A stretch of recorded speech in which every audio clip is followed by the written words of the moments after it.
السلام علیکم ورحمۃ اللہ۔ گرین پاکستان صحرا میں پھول کھلانے کا منصوبہ ہے۔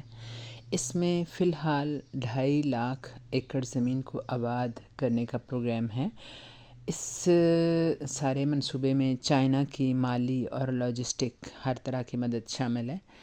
سب سے بڑا مسئلہ پانی کا ہے، جو بہرحال پاک سرزمین سے ہی لینا ہے۔ اس مقصد کے لیے دریائے سندھ سے ایک بڑی نہر نکالی جا رہی ہے، جو 450 کلومیٹر لمبی ہوگی۔ اس سے چھوٹی نہریں نکالی جائیں گی اور ان چھوٹی نہروں سے کھالے نکالے جائیں گے اور اس طرح سارے علاقے کو سیراب کیا جائے گا۔ ایک ایکسپرٹ نے بتایا کہ یہ مشین جو ہے، اس کے ذریعے فصل میں خوردبین کی مدد سے کیڑے یا پروانے کی تصویریں حاصل کی جاتی ہیں اور اس فصل میں جراثیم کی نشاندہی ملتی ہے۔ پھر اس کی دوائی اور اس کا استعمال اور اس کے ذریعے بیماری پہ کنٹرول جو ہے کرنے کا طریقہ بتایا جاتا ہے، اور چائنیز ماہرین بھی اس سلسلے میں رہنمائی دیتے ہیں۔ اب یہ جو دوسری ڈیوائس ہے، اس کے ذریعے ہوا میں کسی کیڑے کی تلاش بدبو کے ذریعے کی جاتی ہے اور اس کی بیماری کی سیویئرنیس کا پتہ لگایا جاتا ہے اور پھر اس کا علاج بھی تجویز کیا جاتا ہے۔ ایک کسان نے بتایا کہ یہ بڑا اچھا انیشیٹو ہے۔ پنجاب گورنمنٹ اور فوج نے یونٹ بنائے ہیں۔ ایک یونٹ 1000 ایکڑ کا ہے۔ یہاں ریت تھی، اب نہری نظام بن رہا ہے۔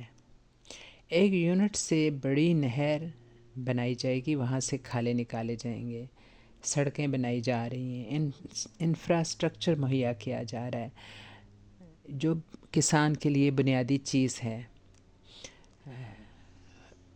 جو یوریا کی بوری 4550 کی یہاں سے مل رہی ہے، وہ باہر عام مارکیٹ سے 5 سے لے کے 6000 تک کی ملتی ہے۔ اور پہلے کسان کے لیے بیج اور کھاد ہی مسئلہ رہتے تھے، لیکن یہاں ایگری مال بنایا گیا ہے جس میں معیاری زراعتی چیزیں اور ٹول مل رہے ہیں۔ ٹریکٹر کی مینٹیننس بھی مناسب قیمت پہ کی جاتی ہے۔ ایگری مال کے دکاندار نے بتایا کہ بیج، کھاد اور مالی مدد بھی دیتے ہیں۔ کسان کے لیے رجسٹر ہونا ضروری ہے، تب اسے کٹائی، بوائی، ہر طرح کا سامان دیا جاتا ہے، اور کسانوں کو بھاری مشینری جو زراعت کے لیے چاہیے ہوتی ہے وہ بھی کرائے پہ دیں گے، اگر وہ اس کو افورڈ ظاہرہ نہیں کر سکتا ایک عام فارمر۔ اور چائنیز فرم کی مدد سے چند مہینوں میں اسمارٹ فارم نے ایک معیار بنا دیا ہے۔ زیر زمین پانی کو استعمال میں لانے کا بھی منصوبہ ہے، اور یہ سارا کام چائنا کے ایگریکلچر سسٹم کی طرز پر کیا جا رہا ہے، اور 2.5 لاکھ ایکڑ زمین جو ہے وہ الاٹمنٹ اور فارمنگ کے مراحل سے گزر رہی ہے۔ سیٹلائٹ ٹیکنالوجی کے ذریعے زمین کی گروتھ دیکھی جاتی ہے، پھر زمین کی فصل کے لیے تیاری بھی بہت تھوڑے عرصے میں کر لی جاتی ہے۔ پورے علاقے کی میپنگ کر کے پروگرامنگ کی جاتی ہے۔ یہاں ڈیزل کا خرچ بھی 20% کم ہے۔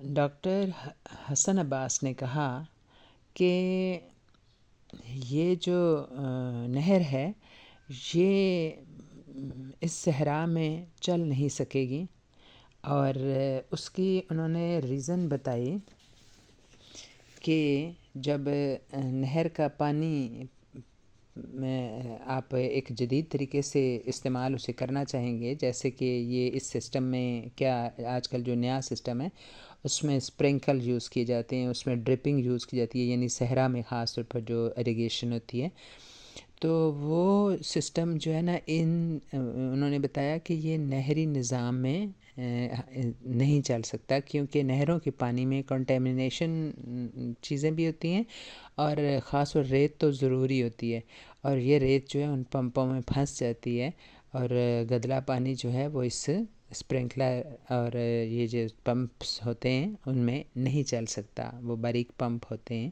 ڈرپنگ کے جو پمپ ہوتے ہیں وہ بہت باریک ان میں سسٹم ہوتا ہے، اور اس میں یہ نہر کا پانی کام نہیں کرتا. پھر انہوں نے کہا ایک اور طریقہ یہ ہو سکتا ہے کہ پانی روک کے نتھار لیا جائے، جیسے یہاں کچھ کیا بھی جا رہا ہے، دیکھا جا رہا ہے کہ گرین پاکستان میں جگہ جگہ جھیلیں سی نظر آ رہی ہیں. تو انہوں نے بتایا کہ اس میں یہ جو نتھارنے کے لیے جب ہم پونڈز بنائیں گے بہت گہرے گہرے، تو وہ پانی زمین میں سپ ہو جائے گا، اور کیونکہ صحرا میں بہت نیچے تک خشکی ہوتی ہے، ایک عام زمین کو اگر آپ کھودیں تو وہ نیچے سے پانی نکل آتا ہے، لیکن یہ صحرا جو ہے دور تک خشک ہیں، تو اس وجہ سے یہ سارا پانی صحرا پی جائیں گے، اور نتیجہ کیا ہوگا کہ فارمنگ ارد گرد کا جو علاقہ ہوگا وہ کافی ڈسٹرب ہوگا، اس میں فارمنگ نہیں ہو سکے گی، فصلوں کو وہ خراب کر دے گا، اور یہ بے پناہ اس پہ خرچ آئے گا. پھر یہ ہے کہ انہوں نے کہا کچھ جو ہیں نہریں جو ہیں، انڈیا نے نہریں بنائیں، اور اس انڈیا نے اپنے صحراؤں کو آباد کرنے کے لیے دریاؤں کے رخ موڑ دیے، لیکن صحرا آباد نہیں ہوا. اب یہ ہوگا کہ صحرا میں فارمنگ ممکن ہے، لیکن اس کا طریقہ یہ ہوگا کہ دریاؤں کی نیچے جو ریت ہوتی ہے اس کے نیچے میٹھا پانی ہوتا ہے، تو وہاں سے پمپنگ اگر ڈیپ ڈگنگ کر کے کی جائے تو وہ پانی جو ہے وہ بہت کام آ سکتا ہے اس بڑے پمپنگ کے ذریعے. یعنی انہوں نے بتایا کہ یہ صحرا آباد ہو سکتے ہیں. تو یہ طریقہ بھی آزمایا جا رہا ہے یہاں گرین پاکستان کے پروگرام میں. تو اللہ کرے کہ یہ سارا کچھ ٹھیک ہو. اب احسان چٹھا صاحب نے بھی بتایا کہ انہوں نے کہا کہ وہ 1700 ایکڑ جو ہے انہوں نے زمین 17,000 ایکڑ جو ہے زمین انہوں نے ایک الاٹمنٹ کرائی ہے اس کی، اور اس پہ وہ کام کر رہے ہیں. تو انہوں نے بتایا کہ یہ غیر متعلقہ لوگوں کے پاس جانے کی کسی کو کوئی ضرورت نہیں، نہ ہی کسی کو کوئی رشوت یا کوئی، آپ متعلقہ دفتر میں جائیں. انہوں نے بتایا کہ راولپنڈی میں بھی گرین پاکستان کے نام سے دفتر ہے، وہاں جائیں، وہاں سے معلومات لیں، اور پھر چولستان میں بھی پراپر دفتر میں جائیں، وہاں لوگوں سے رابطہ کریں جو ادارے کے لوگ ہیں، وہ آپ کو سارا کام کر کے دیں گے، کسی ریڈ ٹیپ کی میں انوالو ہونے کی ضرورت نہیں.